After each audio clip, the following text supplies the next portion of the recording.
बहुत छोटी सी स्टोरी है कि भाई ढोला तो नरवर का राजकुमार था। नरवर कहां पड़ता है? मध्य प्रदेश। और ये मारू कहां की राजकुमारी थी? तो एक बार मारू के मम्मी पापा पुष्कर आए हुए थे, ढोला के मम्मी पापा पुष्कर आए हुए थे, राजा रानी थे यहाँ पुष्कर स्नान वगैरह करने। पुष्कर बड़ा मेला लगता है अपना, पुष्कर स्नान करने के लिए आए थे। वहां दोनों राजाओं ने आपस में बात की। ढोला 2.5 साल का था, मारू 1.5 साल की थी। तो ब्याह कर देते हैं। तुम्हारा ढोला मारू को क्या कर दिया? ब्याह। मैंने कहा था मुकलावा बाद में होता था, कर रहे थे हम बात। अब भाई मारू पुगल चली गई, ढोला अपने वापस चला गया। थोड़े दिनों बाद ढोला के मम्मी पापा मर गए। ढोला राजा बन गया। ढोला ने राजा बनने के बाद अपनी एक शादी और कर ली। वो मालवा की एक राजकुमारी से शादी कर लेता जिसका नाम था मालवण। मालवा की राजकुमारी थी, इसका नाम क्या था उसका? मालवण नाम करके। और इस मारू को अपने वैसे नाम पूरा लिखते हैं तो बोलते हैं मारवण। दोनों में बस लय रय का ही फर्क है, दोनों के एक जैसे नाम है। ढोला की एक जो पहली पत्नी थी उसका नाम क्या था? मालवण। और पहले मारू से भी और रखी थी, तो मारू का नाम क्या था? अब ढोला को तो बेचारे को पता ही नहीं था कि मैं जब टाबर था तब पापा ब्याह कर गए अपना। ढोला को इस बात की जानकारी नहीं थी। ढोला अपनी दूसरी पत्नी के साथ में एकदम राजी खुशी जीवन व्यतीत करता। उस दूसरी वाली को पता था कि इसके पहले एक ब्याह हो रखा है, उसने पूरे सूत्र जुगाड़ रखे थे एकदम। और उसको पता चला कि यदि इसको वास्तव में पता चल गया तो ये उसको लेके आ जाएगा, सौतन हो जाएगी, घर में अपने दिक्कत हो जाएगी फालतू में। अब इधर पुगल वालों को लगा कि भाई जब उनकी लड़की बड़ी हुई, मारू बड़ी हुई, तो उनको लगा भाई ढोला को आना चाहिए, लेके जाए यहाँ पर। लेकिन ढोला उधर से आए नहीं लेने के लिए। तो पुगल वालों ने लेटर भेजे। तो वो जो पहले वाली थी मालवण जो थी, उसने नौकरों को कह रखा था कि पुगल से कोई लेटर आए पहले मुझे देना।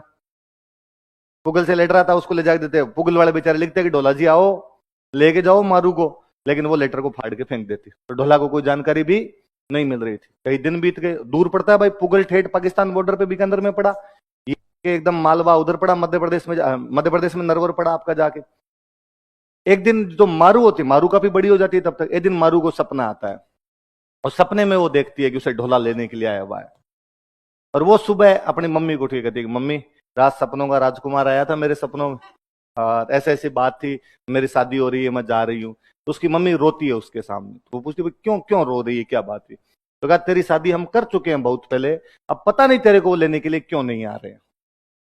तो उसने कहा रात सपने में तो आया था और बहुत हंसी खुशी शादी हुई है, बड़ी मस्त कहानी आई थी सपने के अंदर। तो एक तो मुझे मेरे मेरे बीए में राजस्थानी सब्जेक्ट था, तो ये ढोला मारू रदुआ मेरी पूरी पढ़ी हुई है, हमारी लगा करती थी, सिलेबस के अंदर लगती थी। क्योंकि वो मारू को जब सपना आता है, अगले जो सुबह होती है मम्मी को बताती है बात, फिर वो पूरे दिन बड़ी खुश रहती है।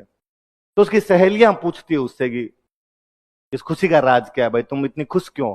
तो वो कहती है मेरे से बताया नहीं जाए, बात तो है कुछ ना कुछ, लेकिन मेरे से बताई नहीं जाए आपको। तो अकथ कहानी प्रेम की मुक्स्यों कही न जाए, गुंगरो सपनों भयो न सुमर सुमर पछताए।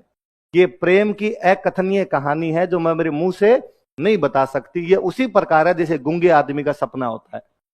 आपको मुझे सपना आया, मुझे कोई सपना है, मैं दूसरे दिन आके आपको बता दूंगा यार रात मेरे पीछे ट्रक दौड़ रहा था, बस बाल बाल बचा वरना सल्टा जाता रात। कोई सपना था अपने बताते हैं, और सपना था आप अपने रूममेट को बता दो यार रात सपना है अपना सिलेक्शन हो गया था और मुझे तो लड्डू उड्डू मिल रहे थे, तू थोड़ा चूक गया था, बाकी अपना तो हो गया था। बताते हैं अपने सपना थोड़ा सा वैसा। पर गूंगे आदमी को सपना है, गूंगा आदमी जो बोल नहीं सके उसको सपना है, बताने वाली बात है, पर वो क्या बता पाए? तो वो यूं राजी होता है अंदर ही अंदर। क्योंकि प्रेम जो होता है वो गूंगे के सपने की तरह होता है, जिसमें आदमी खुद अंदर ही अंदर राजी होता रहता है लेकिन किसी को बता नहीं सकता। फिर मारू को जब बात पता चली कि भाई वहां ये सिस्टम है और वहां लेटर पहुंच ही नहीं पा रहे हैं अपने, तो मारू बाद में ढाडी जाति के लोग होते हैं। किस जाति के लोग होते हैं? ढाडी। उन ढाडी जाति के लोगों को वो गीत गाते हैं, उनको कहते हैं तुम जाओ ढोला को मेरा गीत सुनाओ जाके। वो ढोला के दरबार में जाते हैं, ढोला बैठा हुआ होता है, वो ढाडी जाके उसको गीत सुनाते हैं। गीत में उसको बताते हैं कि तेरे एक लुगाई उतरे उड़ावे कड़ा काग, इतनी दूर बैठी बैठी वो कागले उड़ा रही है, तुम्हें लाना चाहिए उसको। और ढोला को जब पता चलता है इस बात का, ढोला आके अपनी दूसरी वाइफ को कहता है उस मालवण को कि भाई मेरी तो एक शादी और हो रखी है, मैं वहां जाऊं। उसको लगा मरवा दिया, इसको पता भी चल गया। पर उसने कहा अभी गर्मी पड़ रही है उधर बीकानेर साइड में, तो और गर्मी पड़ती है, गर्मी में नहीं जाना चाहिए। तो ढोला बेचारा रुक जाता है वाइफ की बात मान के। थोड़े दिनों में बरसात का सीजन हुआ, उसने कहा बरसात में कौन घर से बाहर निकलता है, नदी नाले बहते रहते हैं, डूब डाब गए तो कहीं पे, वो बेचारा फिर नहीं जाता। सर्दियां आई तो उसने कहा सर्दी मर जाओ बाहर तो सर्दी के अंदर, तो कई दिन वो फिर नहीं जाने देते, ऐसी कहानी है। फिर फाइनली एक दिन ढोला जब वो रात को सो रही होती है चुपचाप, उसने मैं लाऊंगा देखो।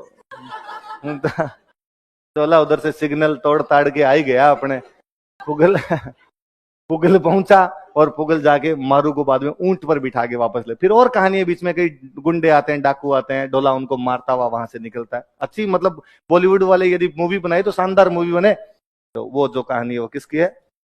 तो देखो यूं ढोला तलवार वलवार लिया हुआ, मुंह संगे वंट लगाए हुए एकदम, मारू को रेगिस्तान के अंदर से होके लेके जा रहा है। तो ये जो है कौन किसकी कहानी है?